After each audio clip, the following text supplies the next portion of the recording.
So let's continue with the trigonometric identities for triangles. So this topic is also very useful for your geometry class.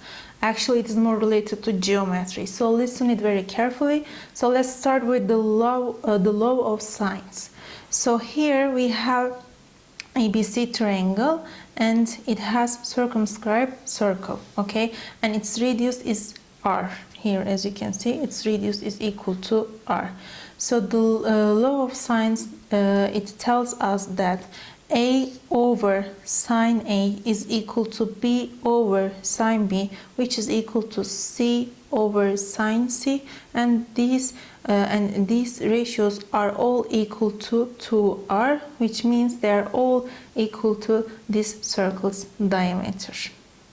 Let's continue with this example. Here we have ABC is a triangle, so B is asked here.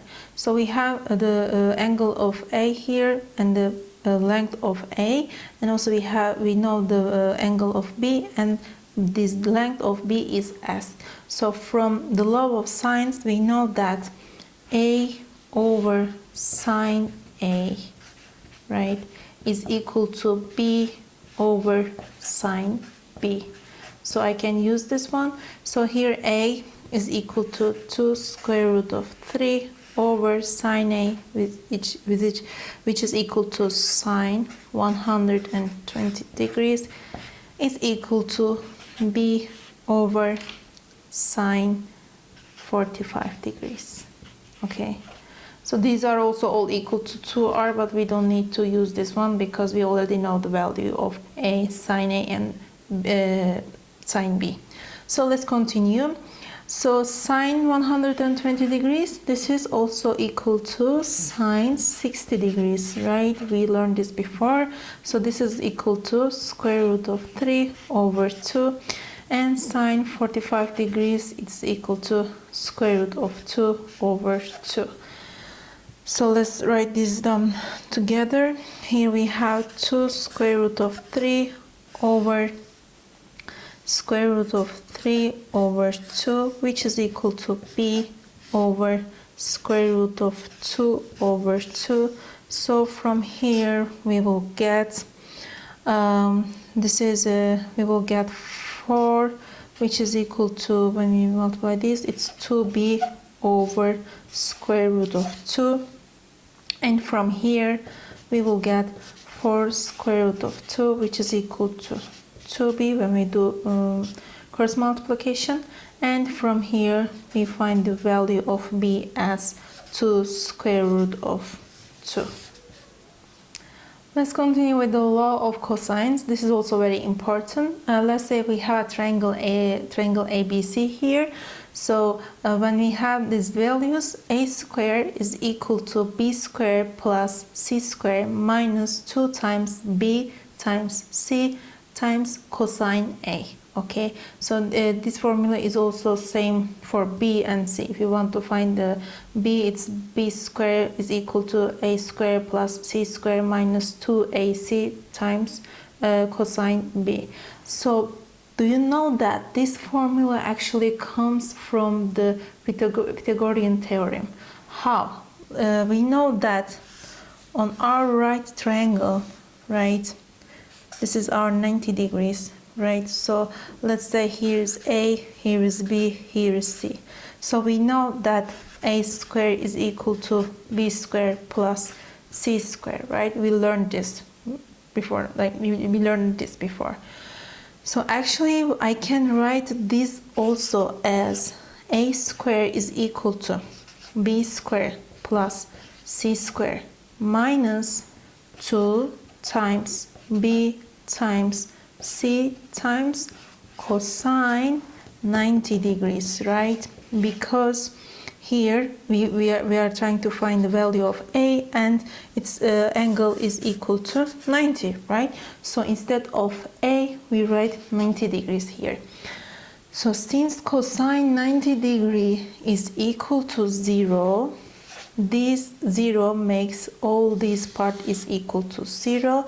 That's why we don't need to write this one, and we can simply say that A square is equal to B square plus C square.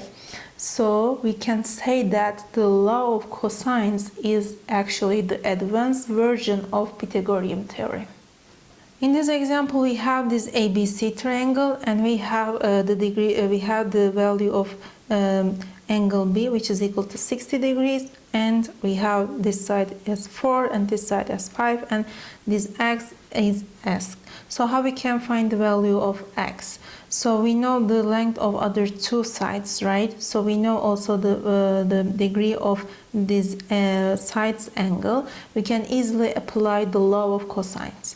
So from here we know that x squared is equal to 5 squared plus 4 squared minus 2 times 5 times 4 times cosine 60 degrees, right?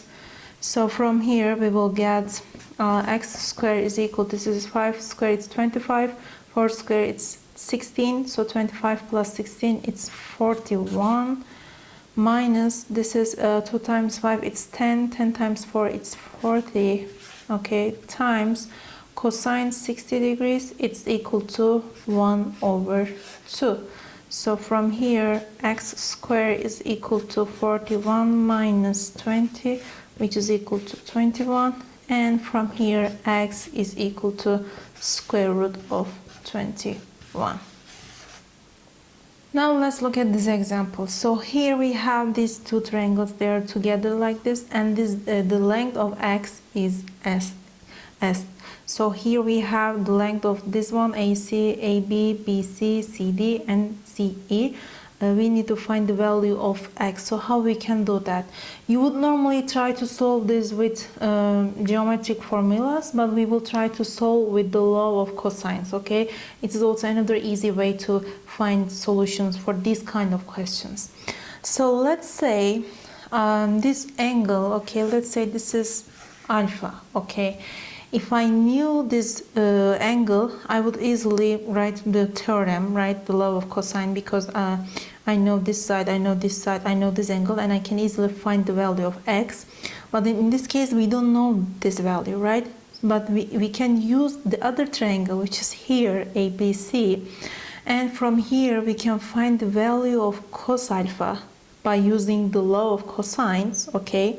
And then we will come back to this triangle, and then we will apply the same law, and we will find the value of x. So let's do that. If this angle is equal to alpha, it means that this also has to be equal to alpha, right? From triangles, we know this. So as you can see, in this triangle, I know these sides, right? So I can easily find the value of cosine alpha. All I need to do is to find the cosine alpha, because after that it will be easier for me to apply here. So let's do that. So here we have 6. It's 6 squared, which is equal to, let me write it here, it's equal to 36. It's equal to 4 squared, 16, plus 5 squared, 25, minus 2 times 4 times 5 times cosine alpha, right? So because 6 is opposite of this alpha, the angle of alpha.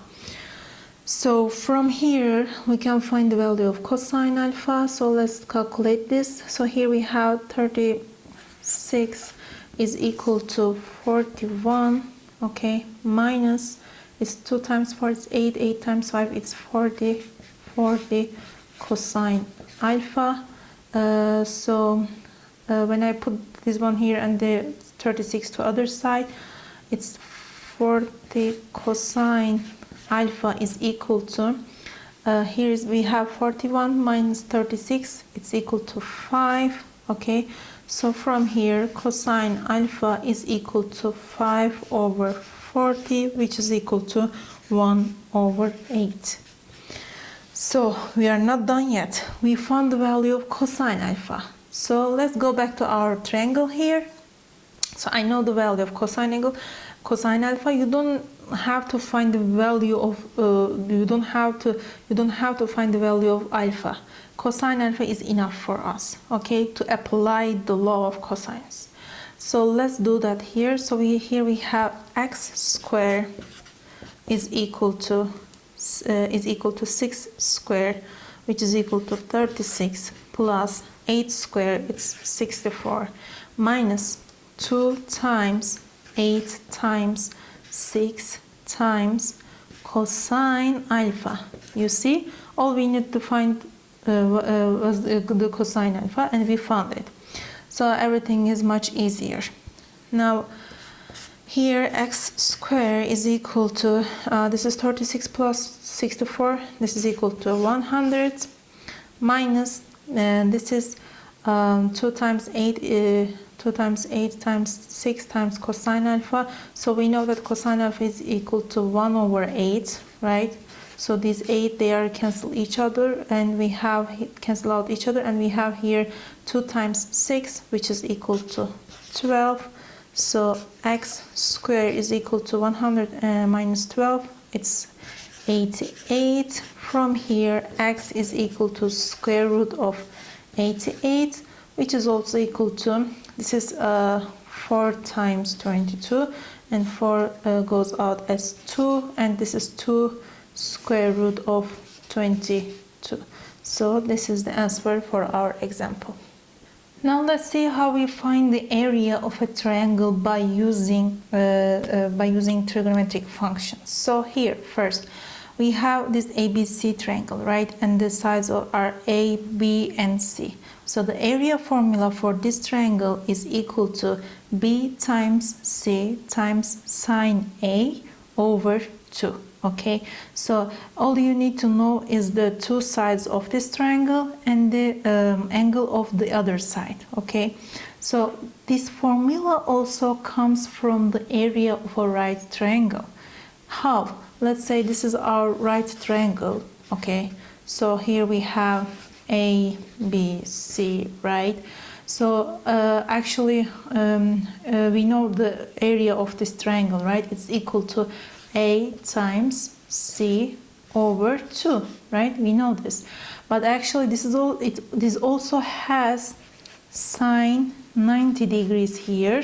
But since sine 90 degrees is equal to 1, we don't need to write this here. That's why we can easily say the area of this triangle is equal to A times C over 2. So this formula also comes from the area of a right triangle. So let's look at this example. Here we have this ABC triangle, and we know these two sides, and we know the angle of the other side. So we can easily apply this formula. Let's do that. So here area ABC is equal to 6 times 10 times sine 45 degrees over 2, right?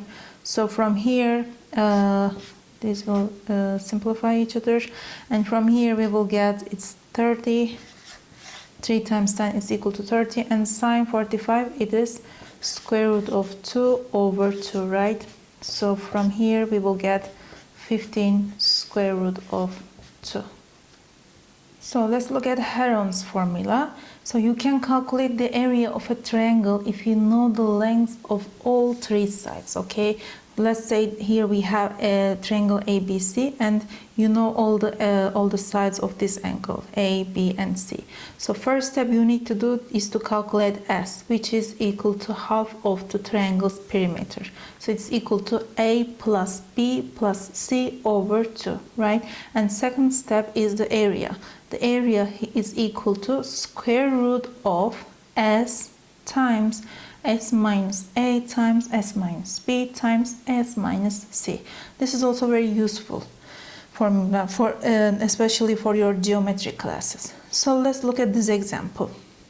Here we have this ABC triangle, and we know all these three sides, right? So we can easily apply Heron's formula. So let's do that. First, find the value of S, which is equal to half of the triangle's perimeter. So here we have 4 plus 8 plus 6 over 2. So it's 6 plus 4, it's 10, 18 over 2, and this is equal to 9, right? And then now we can easily find the area, which is equal to square root of 9 times s minus 8 that we said. So it is 9 minus 8, okay, times 9 minus 6 times 9 minus 4, okay. So this is equal to square root of 9 times 1 times 3 times 5, and this is equal to this 9, it goes out as 3 square root of 3 times 5, it's equal to 15. So the area of this triangle is equal to 3 square root of 15.